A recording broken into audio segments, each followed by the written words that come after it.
Hello there, young man. I'm sorry to trouble you at such a inopportune time, but I was wondering if you could do me one teensy little favor, if you would please. I can put you out of your misery. Follow Butch Patrick on a fantastic trip through the Phantom Tollbooth. Pass through the Phantom Tollbooth and into the magic world of your mind. Rated G.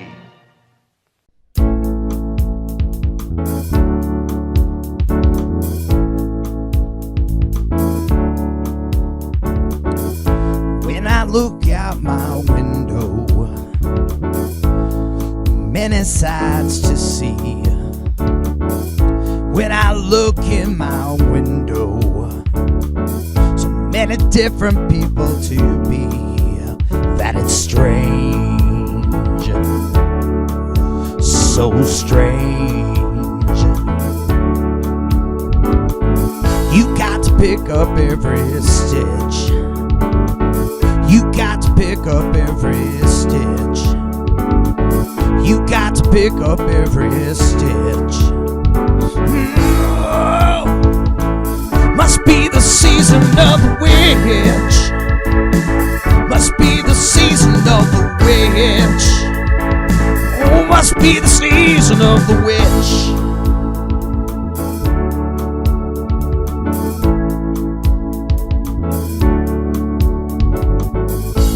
And here I thought we were going for something a bit more upbeat. There is nothing even remotely upbeat about my mood after watching your recommendation, Devar. Yes, because today, folks, we are going to be talking about a movie that I watched multiple times during my childhood. It's a interesting one. Yes. The Phantom Tollbooth. Interesting implies a level of interest. I'm not sure that applies here. Yeah, I mean, So I watched this film for the very first time today, and it's also Yes. going to be the very last time. I can see why.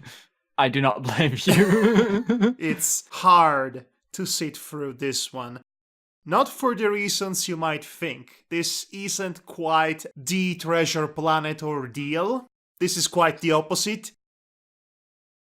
It's an anti-experience, a negative experience. It's a nega experience all around, and I disliked most of it. Oh. Close to unwieldy, really. The Phantom Tollbooth. Where shall we begin with this one? From the Because- start. Why? Explain to me Yes. why. Right. So the Phantom Tollbooth started life as a children's book, which became quite popular, though with certain people it didn't quite click.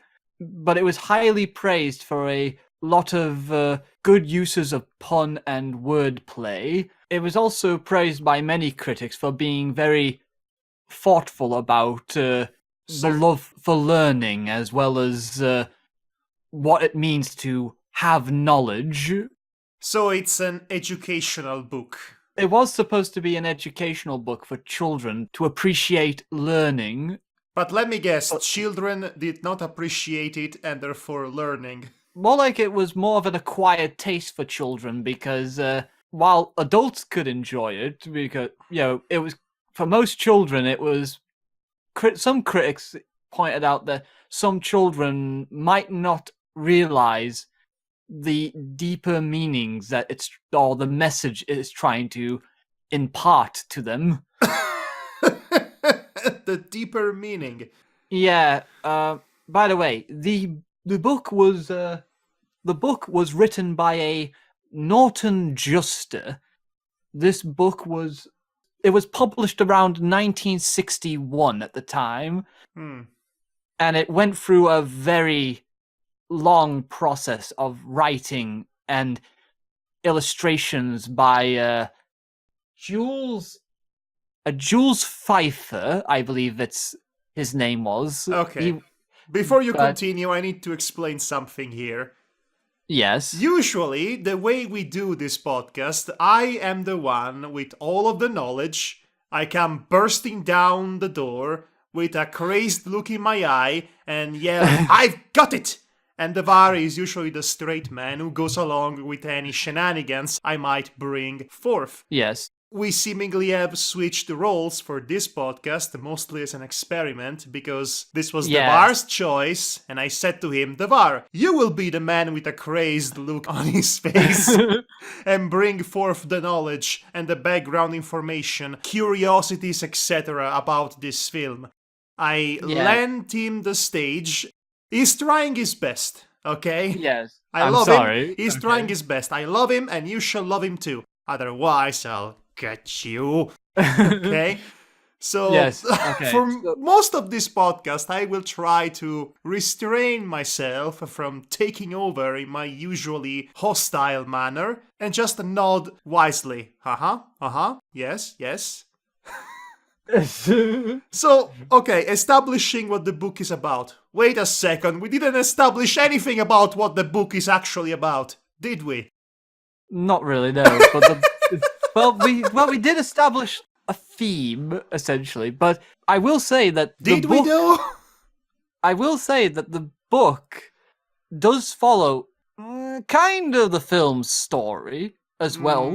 I mean, the film follows the story of the book, save for slight differences, removal of certain characters that were Wait a second. They actually had to remove some characters from this constant cavalcade of pointless characters? Yes. I am astonished. There were quite a few characters who were removed, Oh my gosh. and the film actually goes out of its way to create one original one, though he's not really important. It's just like one scene, well, one segment, like this minuscule moment in the film. So great Wait. use of an originality, guys. Is it Dr. Cacophonous A Discord? Nope. It's The, not that one. It's one of the monsters at the end, during the... Oh, so you mean the most interesting part of the film actually does not come from the book. Good to know. Well, the character that the film added, essentially. Was it the demon of petty tasks? The terrible trivium. Nope. Was As it I the said- little guy, the little angry, dishonest guy? No. It is, like I said, he has one minuscule moment in that film. Was it the gelatinous giant? Do you give up? No! I'm naming them all! Was it the incarnation of hatred and prejudice? No. Was it, oh gosh, who else was there? Hatred, prejudice, petty tasks, dishonesty. Okay, I give up. Who was it? The two-faced hypocrite. Oh, I had him on the point of my tongue. He was literally the only original character the film made that was not in the book, while the film decided to remove a fair few characters that appeared in the book. But you see, the story of this film and the book the story. is that Milo, who is our main character, who I should say, in the film, Is insufferable. in the live-action part, he is played by... We'll get to those. Yes. Well, what do you mean we'll get to the cast later? Yes, we should actually establish before getting into this film properly that it is indeed mostly an animated film, which is book-ended by a couple of live-action segments. Yes. And the movie was directed by Chuck Jones. And Abe Levito, because of Yes. course Abe Levito is everywhere Chuck is. Yes. And the live-action segments were done by a director from Warner Brothers, I believe. His name goes by Dave Monahan. I am curious now, has he done anything else? Give me a moment to... Yes, I'll give you a moment. Dun, dun, dun, dun, dun, dun, dun. Mostly he's done films in the 2000s, like Dawson's Creek. Well, actually, Dawson's Creek is a television series. Let's see. The Gina Davis Show. Angel from 2003. Sabrina the Teenage Witch. Cold Case. What? And yeah, that's quite a fair few he's done. He's even done Supernatural, another television series. Oh, wow. Yeah, so mainly this guy has done mostly television series, apparently. I am shocked that he managed to work at anything after those atrocious live-action segments. But, you know, the fact that he directed episodes of Dawson's Creek, freaking Dawson's Creek, do you remember that one? Jeez! It was the poor man Beverly Hills, 90-something. Yeah, I know what you mean. I'm gonna double check that because... I mean, it most certainly does explain a few things, though. I just wanted to basically double check Dave Monahan on IMDb. Sure, you do that. That's fun. Because apparently he was mostly a writer. Oh, he writes too. Good to know. Good to know. Yeah. Unless, because you see, I was a bit curious of Wikipedia might have directed me to a wrong place, to the wrong person. Oh gosh, he's done stories like Catastrophe. I am wincing, even though you cannot see it, but I am wincing as we speak. I'm not going to read all of these, but apparently he's also done Daffy Duck in Hollywood and Robin Hood Makes Good. What? Apparently he was a writer for those by IMDb. By the way, this is the first time I'm looking up Dave Monahan. And also the last ever. Yes, because on IMDb, he's only credited for directing The Phantom Tollbooth. So I'm going to take a wild guess. Wikipedia might be a little bit off on which Dave Monahan we were looking at. I'm sure it's a common name. Some mysteries are not meant to be solved. No, they are not. Let's talk about the film's what its actual story is. Story. I cannot stress enough quotation marks. Imagine the word story surrounded by 26 quotation marks on each side. So Story. So the story of the Phantom Tollbooth is that Milo is bored with life and education as the film decides to do a close-up on Milo's bored face as he just hears the voice actors of Mel Blanc and others drone on and on in his head. Yes, he hears voices in his head. They counsel him, they understand, they talk to him. So this is right at the beginning of the film. We have the live-action segment to introduce to us to the character of Milo and his boring urban world. I have to wonder about something here. This is the very beginning of the film. This is the first scene that introduced me to the film. And as such, it carries the burden of making sure I get invested in said film. Yes. So explain this to me. Because I need to understand if this is a problem with the copy of the film I have, or if it really happens, because I had a serious doubt about that for a hot minute. Yes. Does the live-action footage tend to lose frame per seconds as it runs? Does it look choppy? Not from my memory, no. I could have sworn that it was fine when I last checked a year or two ago, when I showed my fiancée the film. Because I watched the film, and at the very beginning, for the entire duration of the opening title credits, the footage, like I said, is choppy. It's as if the camera was having issues, or maybe the editing is intentional, because once the opening credits are finished, the footage seems to be fixed. Hmm. So I have to imagine that was a purposeful choice just for the beginning. Please do me a favor, watch this film again and Yes. tell me if I am wrong, if the copy I have is wrong, because Yes, I could not believe what I was looking at. I was aghast and flabbergasted. This cannot be a really directed film. Not like that. This has to be some kind of mistake. You were introduced to this live action segment, which I'm pretty neutral on myself because I hated it. I hated it. And not just because of the reason I just mentioned, which again, I still don't know if it's a problem with the copy I watched or if it's in this film, period. If it is, it's unforgivable. But if it's not, it's still bad for other reasons.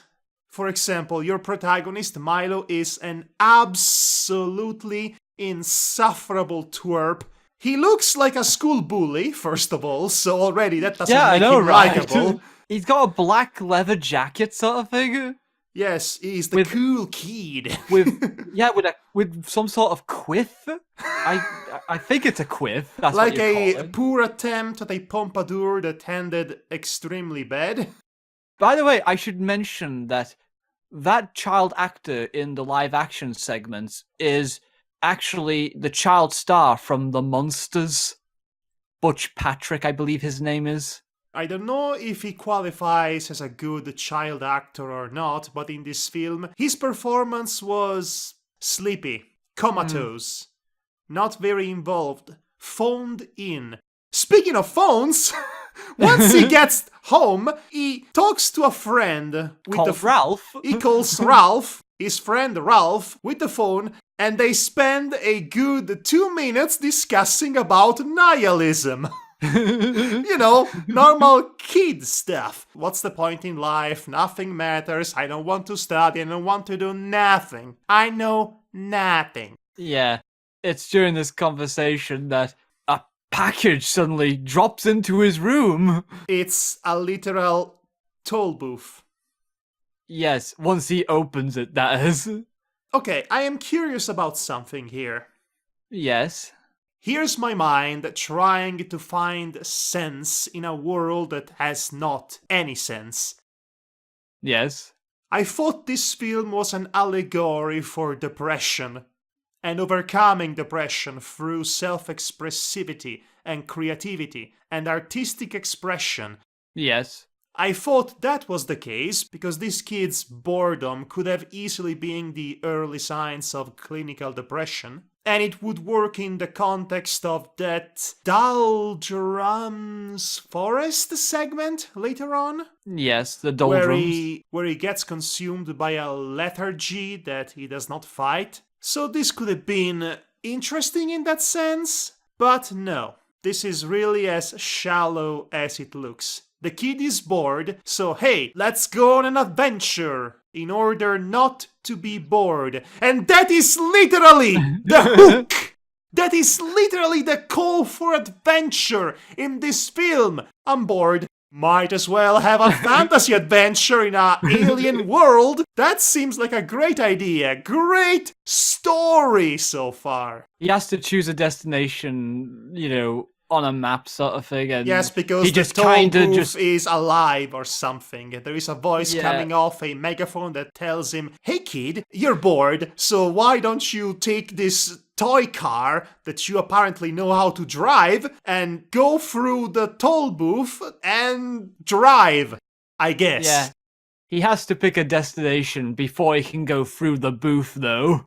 So he just kind of half-heartedly says, I'll just go to the castle in the air then. Right, remember that. He casually, randomly selected the castle in the air. Remember that because it's an important detail for later. The book version actually has him choose Dictionopolis as destination, which is a bit of a weird change. He still has to go through Dictionopolis anyway to get through the Laputa castle in the sky. the book also follows that destination as well, that the castle near is the final place he goes to. It's So- almost as if the choice itself was meaningless. Much like a lot in this film. Yes. So I would like to bring up a couple of things overall about the film's troubled production, because this film was released in 1971? 1970, I believe. You can check. I encourage you to check. Yes, it was 1970. The film was actually completed 2 years before that, but because of some issues with the inner hierarchical structure of Metro Mayor. Metro what- Goldwyn Mayer. You know, the one Yeah, with the roaring lion as a logo. Yeah, Metro Goldwyn Mayer, that's the name. I know them as the anagram of MGM, but apparently there was a lot of financial trouble involving advertising the film that they couldn't do until 2 years later. They And- probably spent all the time trying to figure out how to advertise this film, in fairness. It also suffered through changing of management and the guard, mostly as well, so that also did not help matters. So by the time the film was released in 1970, it only came out for 2 weeks in the theaters, and while critics praised the film and people watched it and liked it at the time, it basically still bombed at the box office for obvious reasons. Because, they only lasted for 2 weeks in theaters, which was not very long, let's put it that way. Another thing I would like to bring up is, Madhog, you were not the only person who disliked this film. I most certainly would hope so. The original author, Norton, hated this film. I wonder He why. He despised the film so much that any time he heard anyone give it praise, it angered him much more. Is there any quoted reason for that hatred? The only reason he gave was he thought that Chuck Jones and his team did a poor job. He did not state what part of the film he didn't like, just that overall he didn't like how they presented his story. Okay, I actually take offense in that because from a presentation standpoint, the animated part of this animated film is incredibly good. Yeah, I agree on that one. The presentation aspect is very interesting to look at. In fact, Especially- I might harp really hard on this film, and I do mean really hard for legitimate reasons, might I add. Yeah. But I cannot overstate enough how pretty and stylistically varied this film looks. And as soon as the actual animation starts, it immediately showcases a level of creativity that had my attention for a good 5 minutes. It's enthralling, it's well animated, it's creative and imaginative, it's visionary. The animation part of the animated film is really good. Yeah. The film part of this animated film, on the other hand, not so much, because you see, watching a film implies a certain level of substantial content, if you will, Yes. beyond the surface level.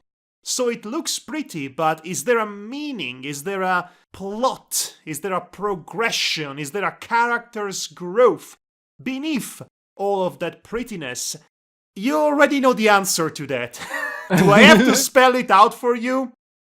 N-O-P-E.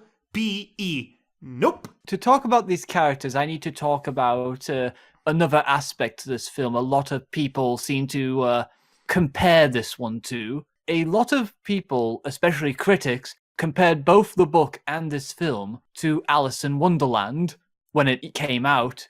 I understand the comparison. I Yes. see it. Yes, I see it as well. Norton was not very familiar with Alice in Wonderland when he wrote the book at the time. It is not that surprising. We've had several stories that are specifically about a hero's journey or a call for adventure or a coming-of-age tale that brings us to a fantasy world. Alice Yes. in Wonderland was none of those things. It was not a Yes. coming-of-age. It was not a hero's journey. It was a ferocious satire on British society. So if all these critics had to go in terms of comparison was, there is a kid and he goes into this world that serves as a mirror for our society, that's really about it. The critics only basically made this comparison just to basically say, like, Milo goes into this fantastical and strange world full of weird characters, just like Alice, only except he actually has a journey to go on and, you know, he's been given a quest. And in the end, he learns something about appreciating life and knowledge. In theory, he does all Yes. that. In Yes, in theory, he theory, has a yes. quest. In theory, there is a journey he goes through where he learns more about himself and grows up and has a coming-of-age story. In theory, there is a skeleton, a fossil of that particular formula and narrative progression in this film. In theory, everything Yes. is present. In practice, this is the most threadbare narrative I've seen in a long time. In fact, this is the most insubstantial, uninteresting story since Raggedy Ann and Andy, a musical adventure. Which is an appropriate comparison because Abe Levito. Hi, Abe Levito, our good friend. We seem to keep bringing you up. Sorry about that. One way or the other. So while this film is great in terms of how imaginative and well animated and stylistically rich it is, Yes. it is clear from the start, from the very beginning, that the story, it's a blatant excuse to get us from one set piece to the next in order to showcase said ambitious, well-drawn animation. Which I guess, in that sense, the Phantom Tollbooth is a great showcase for talented artists and animators to truly envelop the audience with their visions and stylistic quirks and everything in between. Yeah. Unfortunately, this film is 80 minutes long, Yeah, and the novelty of it wears off. yeah. Sadly, fast. the characters we follow in this film is not that interesting, and they're quite bland, to say the least. I feel that criticizing this plot any further is redundant because, like I said, it's completely unimportant to what's the real intention here, and the real intention is to showcase pretty animation. But I'm going to try, keyword try, to give out a few thoughts here and there as to why this plot is garbage, or rather, inexistent. If it were garbage, at least it would imply some sort of presence. But it is a ghost. It's the Phantom Plot. It's the Phantom Plot booth. Yes. Oh boy. So Madhog and Devar in search of the Phantom Plot. oh boy, you and your little jokes. Little jokes, that's what I'm here for. Somebody has to provide some humor in this film, because these characters sure don't. I can't really think of anything that was funny. I mean, it's not supposed to be a comedy, but It has funny moments, or at least mean- the moments intended as funny. those greeters at the Dictionopolis, these guys, 4 of these guys who are like the same height, and then you got this one tiny little man who they keep pushing around with their Okay. legs. I think at this point we should provide examples as to what the film has to offer in terms of its visionary visages. You just mentioned the guards at the entrance of Dictionopolis. What's really interesting about those 4 guards is that they are introduced as each of them being the after image of the other, as if the animators showed us the animating process itself, producing motion and movement for one character by showing drawings of the same character in 4 different positions. But instead of one character, it's 4 characters all occupying the same space. And that's really creative. Not to mention bewildering the first time you see it. Yeah, I know. The city of Dictionopolis itself, it has this futuristic architecture to it. And when I say futuristic, I mean the controversial early 20th century art movement. Yeah. Futurism. It reminds me of a futuristic architecture. Impractical, high and mighty and full of itself, which reflects pretty much what is the philosophy of Dictionopolis, where words are consumed as they were literally meals, and a lot of words are used to say very little. The humbug being a good example of... Yes, there is a character who is a literal bug and is literally named the Humbug, and I bet is voiced by Les Tremaine. You be right on that one. Les Tremaine, if he's not a sad pumpkin or a capitalist coyote, is a pretentious bug. Yes. Who has a pointless, completely pointless sword fight with a literal spelling bee, which spells every single word, and it gets annoying real fast. Fun enough, Dictionopolis and its characters there was supposed to be, in the author's intent, was supposed to represent people who have so much knowledge that they use it for so little. In other words, he was trying to basically say words should be used responsibly rather than carelessly. This kind of this kind of film has its themes and its subtext pretty much literally in the text. Sleeve. As in literal text on screen. Yeah, literal text on screen, on a sleeve, yes. So you have 2 distinct kingdoms. One is Dictionopolis, the other is Digitopolis. One is all about the words, the other is all about the numbers. They are in disagreement with each other because they banished all rhyme and reason. And by that I mean they literally banished the princesses, Princess Rhyme and Princess Reason, which are now trapped in a castle in the sky, and in between them, there is a forest inhabited by the demons of human behavior, such as a demon of petty tasks, a demon of dishonesty, a two-faced hypocrite. Combine all that and you have the demon of human cruelty. And also you have the gelatinous giant who literally cannot digest new concepts and ideas. He melts. This film is very literal. Very literal with its themes. Ironically, for a film that is all about imagination and creativity, there isn't really much left to said imagination. Yeah, I do get that. It is a very good-looking film. We mentioned the architecture in Dictionopolis. The character design is solid. I do like the specific design for the main character's animated persona in this world. Because in case it wasn't obvious and in case we didn't mention it, we enter a fully animated realm once Milo enters the Tollbooth with his silly little toy car. that again, he knows how to drive. But before he does that, there is this neat little scene where he goes through the portal and he re-emerges as a cartoon. Baffled by this discovery, he decides to go back with his car and he transforms back into a live-action kid. He does this several times.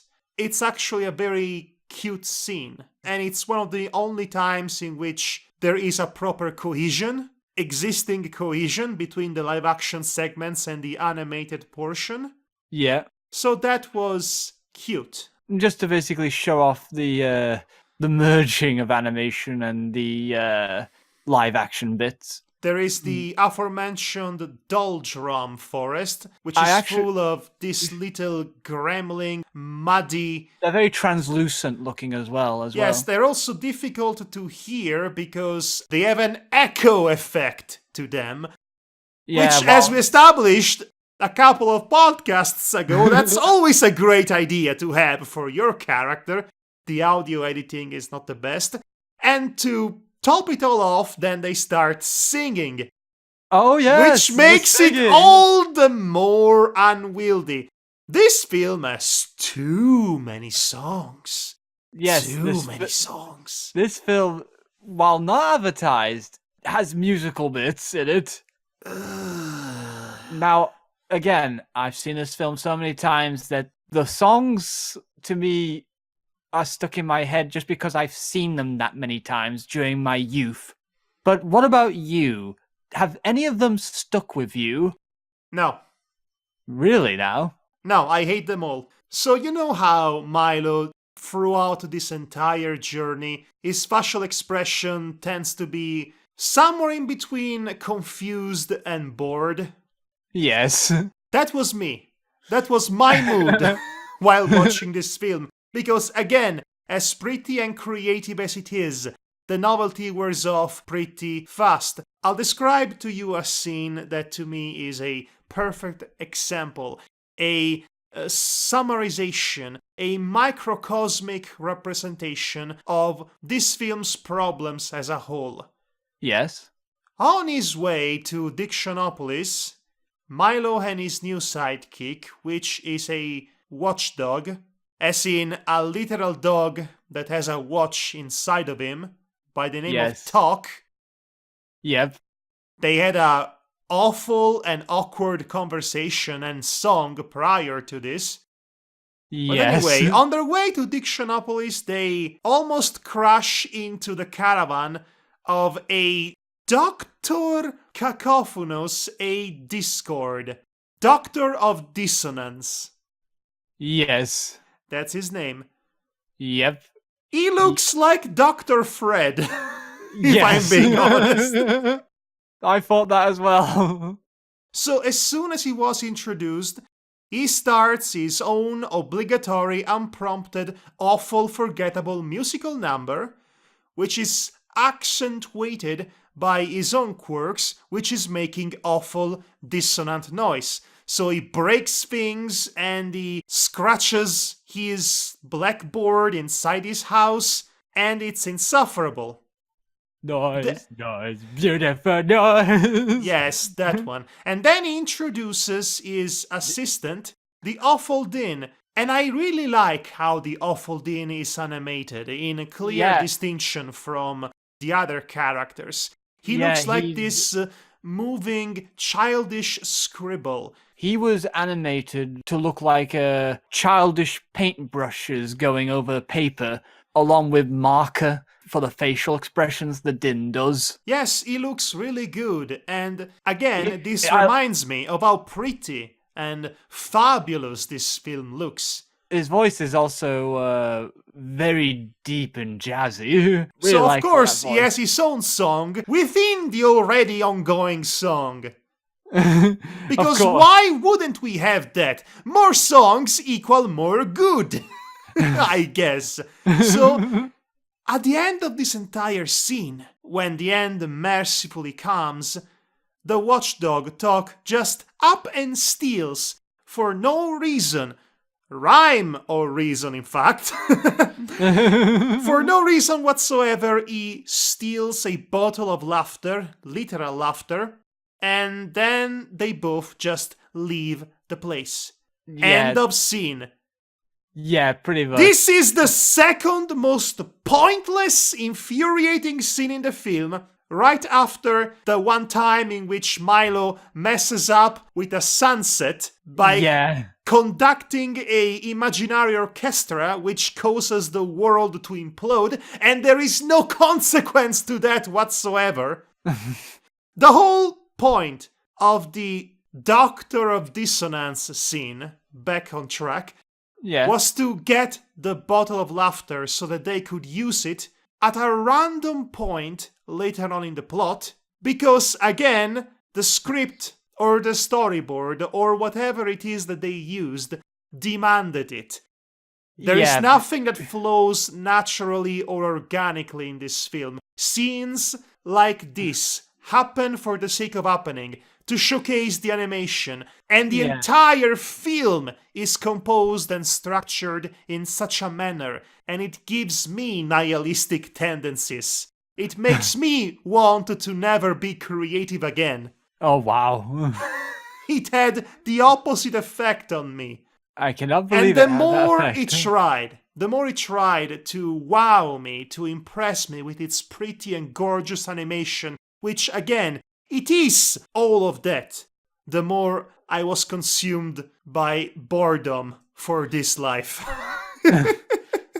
It's honestly depressing. I actually did like one design of one particular demon of ignorance that was in this film. All the demons I find have a good and interesting designs. I also find that climax is the part of the film that almost makes me feel emotions. If only because all of this talk about being creative and imaginative that permeated throughout this film actually finally starts to have a purpose and an actual substance, because Milo actually uses the knowledge that has been given to him by both the kings of Dictionopolis and Digitopolis to carve a solution out of literal words and literal numbers. For example, he defeats the two-faced hypocrite demon by conjuring up the word forthright and using the number 4 as a bow Yes. to launch the word fortnight. Fortnite.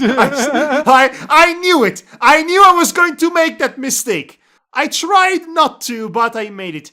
Anyway, he uses the word forthright as an arrow and the number 4 as a bow, and he throws said word at the two-faced hypocrite. The entire third act of this film features an impressive array of visual treats. It's probably the only time in which the animation itself is not just completely self-serving. It's actually contributing to whatever the plot, whatever the story, and whatever the character's journey is supposed to be. You get this, Phantom Tollbooth. You get this from me. Yes. Okay. Yes. So yeah, as I was saying much earlier, one of my favorite designs of the Demons of Ignorance was the terrible Trivium. Yes, He he's was- a literally faceless car salesman, I want to say. He definitely seems like a door-to-door salesman of the time. You know, he's got a bowler hat. He's faceless, as you mentioned, and he has floating hands that seem to be sharp at the fingertips at Mm-hmm. certain points, but they're gloved as well, if I remember correctly. I think they're gloved in that scene. The Demon of Petty Tasks is clearly a commentary on capitalism. Always comes back to capitalism. It's pretty obvious. He even explains it himself, why he gives you petty tasks. Less important ones, you won't have time to work on the real important ones. Yes, they keep you occupied so that they can exploit you much easier. That's what capitalists do, don't they? Again, this film wears its themes on the sleeve. This entire magical, mystical tour works as a deformed mirror of our reality. There is a social commentary of some description, which is about as cookie-cutter as it can get. Yeah. Once again, that's where the comparison to Alice in Wonderland stop. Yeah, pretty much. So this is the film, essentially. It's a journey through the animator's portfolio. That's what this film is. It's very good in showcasing the talent and the artistry of the craft, but it's terrible as a film to follow and to watch after 20 minutes of it, let alone 80 whole minutes of it. Oh, and let's talk about the ending, since we're here. Let's the discuss ending. about the ending, because that is where I well and truly exploded, if you will. So Milo and his group of friends, which include the watchdog and the aforementioned humbug, which is the most useless character in the entire film, Yes. a statement that is so weird to say, considering every single character in this film feels so pointless. Maybe the kings have some plot-related relevance, if only because they give Milo the tools he needs to battle the demons. Yes. And also he convinces them to agree with each other by telling them that they agree to disagree, which made me groan very loudly, if I am being honest. You agree to disagree. Because I saw that coming even before this film started. It was such an obvious logic loophole. I knew this was going to happen because this film is not smart enough to take me by surprise. But yes, so the actual ending. The watchdog is on its deathbed because his mechanism is broken, and Milo is so concerned. Doc is dying! Okay, Humbug, watch over him. I'm going to go on and finish my quest. That's what he does! Yes. Yes, That's what he does! He leaves him to die because he has to finish the quest. It's hysterical. No time to grieve. Just gotta go No, off. wasting time, that's a crime. And it also rhymes. So he gets to Laputa, the castle in the sky, and there are the princesses, whom, I remind you, are the literal embodiment of rhyme and reason. And to my disappointment, Princess Rhyme does not actually produce rhymes. Yes. Not rhymes. Not rhyme but rhymes. Anyway, so of course the princesses knew that he was coming, because of course they were the one who sent for him, because of course he was going to choose their castle in the sky as a destination, because of course he was the right one for the job, because he was bored. How about that one phrase they say, it's better to make the wrong mistakes for the right reason. Well, it's better to make the right mistakes for the wrong reasons rather than... Wait, what was it? No, okay. It's better to make mistakes for the right reasons than to... make them for the wrong reasons. Than make the right decisions for the wrong reasons, I think. I think that sort of lesson or moral would go over kids. What really floors me about this is that the princesses chose Milo as a hero for the very specific reason that he was bored. That's his one defining heroic characteristic, his ability to be bored. That way, it's easy to convince him to go on an adventure because he has nothing better to do. Which was the literal call for adventure that this film had, that I watched with my own eyes and listened with my own ears. This is insanity. Yes. The most insulting part is that once the boy gets to them, Yes. they leave on their own.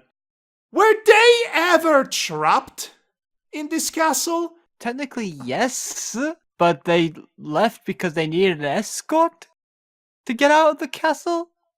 That's dumb. This is Page Master before Page Master, isn't it? I would not know. Because... Have you not seen Page Master? Once. You know, that might or might not be a subject of future review. Who knows? Oh dear. It has the same beats, doesn't it? It's like live action beginning and ending bookends. A kid who has to overcome his own issues through a journey into a fantastical world where he learns about something, literature and knowledge or numbers, and using your noggin to solve your problems. Yes, all that jazz. We know about the jazz. That only tells you about typical of a premise this is. Yes. But this was actually the only point that I actually read online that, the ending was changed slightly. Not by much. Tok in the original book was not dying. He got to the castle near with Milo, and basically Tok was the reason they could fly out of the castle in the air, because time flies.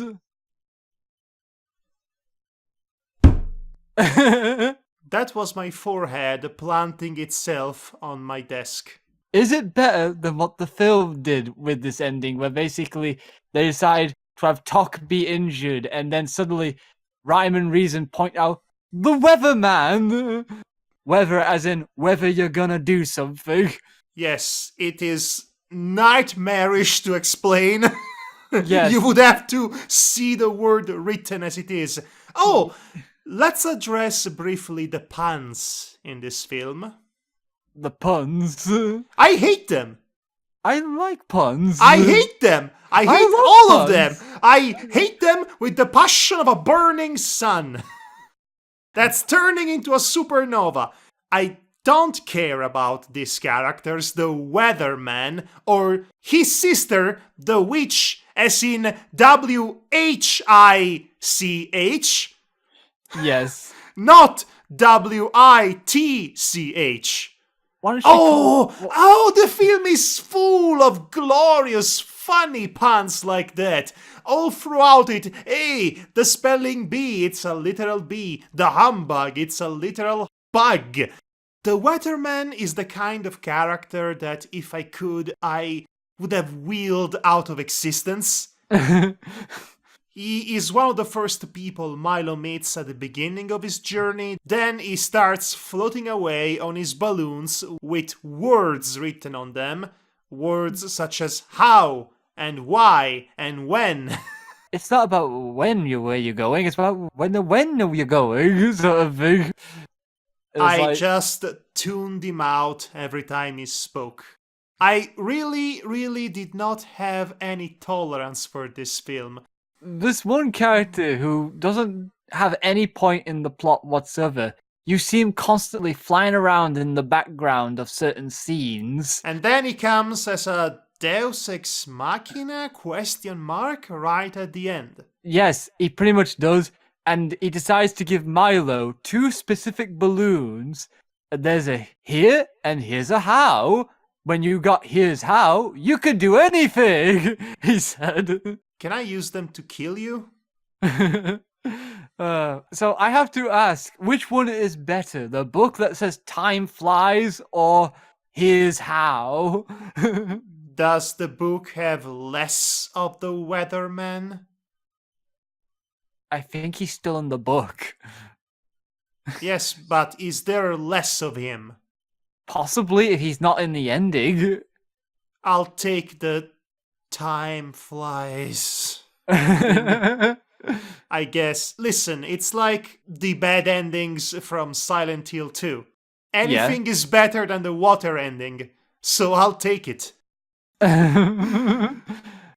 So yeah, once they leave the tower by flying, well, the castle in the air by flying, Rhyme and Reason fly off as well, changing the color palette of the Mountain of Ignorance to be more colorful. Even Humbug seems to strangely get a makeover. He wears pink now, which he does not pull off. And Tok also is revived. Yay. And everyone's so happy and they sing a song about, henceforth and forthwith. Listen. Yeah. This had potential. Not just because it looked very pretty, for the reasons we established. We just barely scratched the surface of how creative and varied the animation gets in this film. The themes that it explores, such as using knowledge to literally defeat ignorance and the demons of ignorance, such as hypocrisy and dishonesty and petty prejudice. tasks, prejudice, hatred and cruelty, all the worst defects of the human condition. Doing that using the power of knowledge, which comes together as harmonious at the end, thanks to the appliance of rhyme and reason, Again, literally. This is a timeless theme. This is something we would desperately need in today's society, or indeed at any point in time in human history. Yeah. This is important, an important message. I just wish that the film that had such a message was not such a chore to watch. Because by being so unwieldy, so unfocused, so threadbare, Yeah. all of the good intentions are rendered moot. All of the good intentions are just like any given scene in the Phantom Tollbooth. Pretty but insubstantial. So, in conclusion, let us all agree to never be creative again. No, we'll be creative. Oh, gosh. One question I would like to ask you. Yes? Do you think this film would be a lot more Manageable. not manageable? Engaging. Nah, I was basically going to ask you, essentially, because since this was made from a children's book, do you think that showing this film to a child would be a lot more useful than adults basically seeing it? I cannot imagine a child who could be engaged in this film all the way through it. Mind you, I am basing this on my own personal experience. Yeah. I think as a child I would have thought that it looked visually striking, but I would have not been able to metabolize its themes and messages. Because it does not do a particularly good job in holding my attention. It's easy to imagine that kids of today would not resist 5 minutes of this. Honestly, they would stop watching it even before we get to the actually animated portion of this animated film. I cannot stress enough how bad of an idea those live-action segments were. As an extra bit of information, Chuck Jones actually did cameo in one of the scenes in the live-action part. I'm sure that if I were to bother to look at it ever again, I might spot him. But alas, the Alfred Hitchcock-style cameo will have to remain a mystery to me. Speaking of neat little moments, when Milo comes back to reality, his friend Ralph is still on the phone. Yes. And guess what? As Milo talks to Ralph, Ralph too receives a visit from the Tollbooth, or at least it is implied that he does. This honestly seems like the ending of a Twilight Zone episode. The cycle continues. The nightmare has become reality. Oh, I thought that was funny. Unintentionally so. Yes, it was amusing. Are they just kidnapping children now? That's what's happening now? No, they're sending kids on the same adventure, apparently. But why? The conflict was resolved. What is he going to do next? Teach Ralph to stay off the phone? Because he was probably waiting for Milo for an hour. No, for 5 minutes, apparently. Oh, 5 minutes. I thought it was... If only this film was 5 minutes long. But yeah, from my experience with this film, I have nothing bad to say about it. I enjoyed the animation aspect of it, the presentation, the design of the characters when it actually gets to the animation part. I can live without the live action parts because even as a child, I would wait with bated breath for the animated part. You know, you can just fast forward, right? I was a kid. I did not know how to fast forward on a VCR. Listen, one of the first things I learned to do as a kid was fast forwarding, and the opposite. Yeah, that took me a bit longer to learn. Sadly. Of course, nowadays I would not know the first thing about how to operate a VCR, because it's been a long time. Oh, yeah, true. Anything else about the narrative, its story, the songs? I'm pretty neutral to it, really, and sometimes certain lines of the songs would come into my head, but not the actual tune, if you know what I mean. You know what comes to my mind instead? The kid cannot sing to save his life. No. Is out of tune and Yeah. it clashes with the other characters singing, which is obviously a little bit more professional. But Yeah. even if they were all good singers, I would not be able to notice it because the songs, I find them to be incredibly bland. Also, for the doldrums to have a song with the echo chamber effect that was present for their voices, that was the worst idea in musicals history. Don't say there's nothing to do with the doldrums. Okay, I need to know who voiced the doldrums. They're called the Lethargians. They were voiced by Mel Blanc. Of course, I could not recognize him as the Lethargian in the Doldrums Forest or whatever it is that it is called, because they all had an echo to their voices, and it's absolutely annoying. It's annoying beyond rhyme and or reason. I'm aware that Mel Blanc is in the cast because why wouldn't you have Mel Blanc in anything that's animated at this point? You also had the likes of Dos Butler and Jane Foray. And Candido. Yes. Hans Conried. I should probably say two more things about this film. This was the first and last film made by MGM. Animated film, I should say. Yes, because the other statement would be factually wrong. Yes, I should clarify. This was the first and only animated film MGM released from my research. This film in Chuck Jones's portfolio, I should say, came after Gay Purr-ee. So which film is better out of the two that we... Gay Purr-ee. Oh, really? Gay Yes. Purr-ee? Gay Purr-ee had many problems. Pacing problems, forgettable songs. Much like The Phantom Tollbooth, it's a really good film from an artistic standpoint, but not really from a narrative standpoint. But I'll take Gay Purr-ee over this one, because at least he had a plot to speak of. It had a plot that we could describe. It had characters that we could analyze.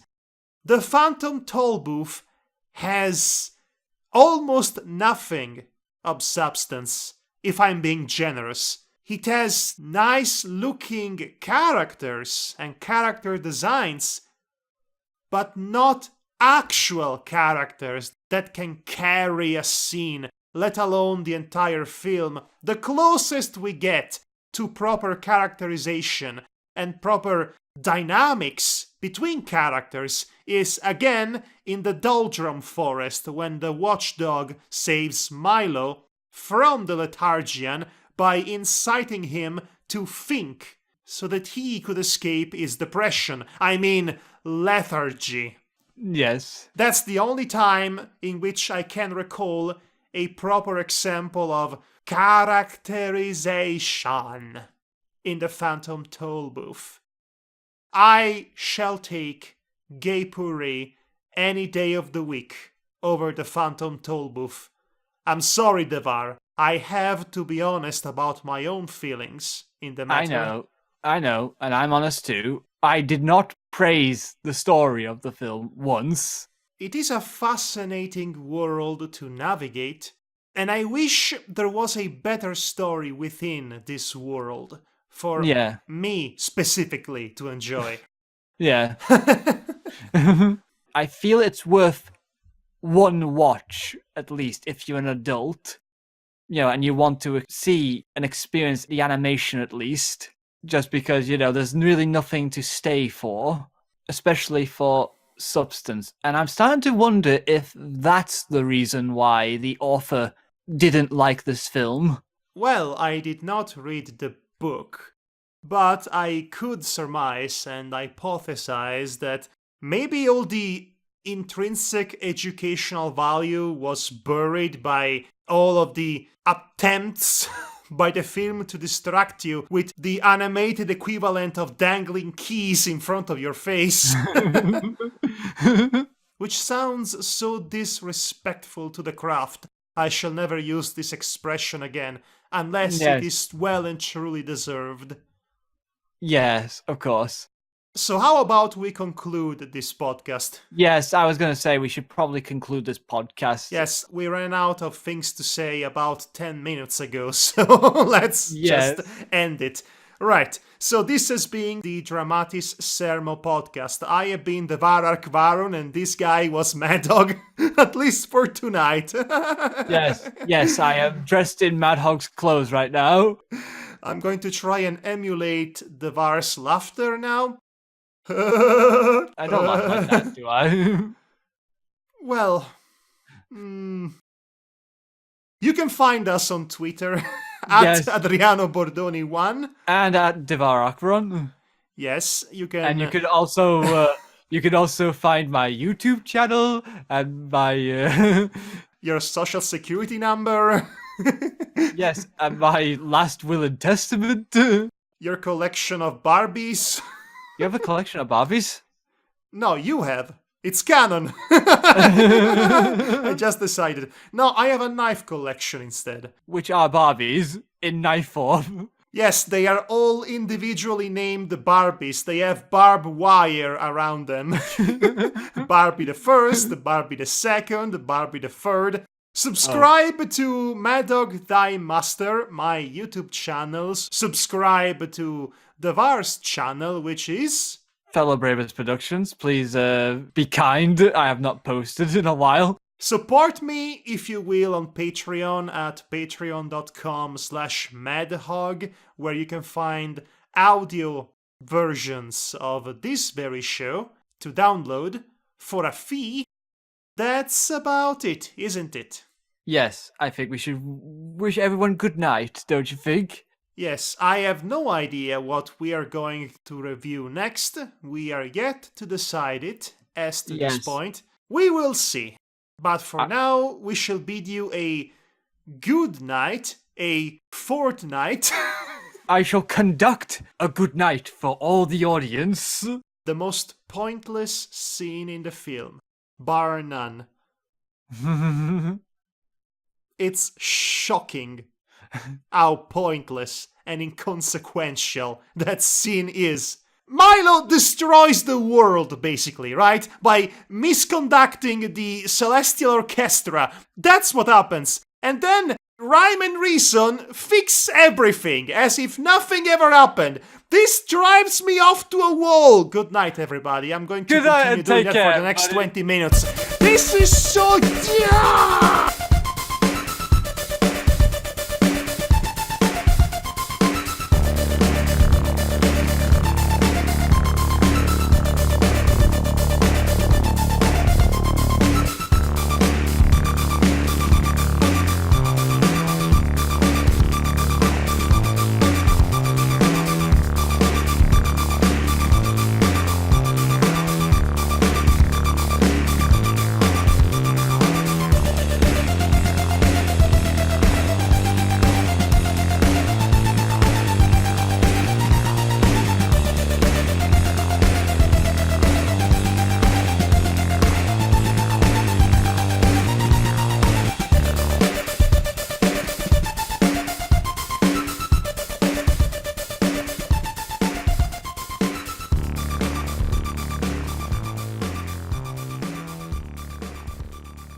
Here's your test recording, sir.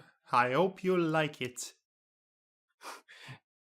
But sir, where are my words that go with this test recording? I hate you. I hate you so much. I wish I could reach you and strangle you on the spot through Skype. Through Discord or whatever phone app we're using. How dare you? Review's over. We're cancelled forever. Done. No.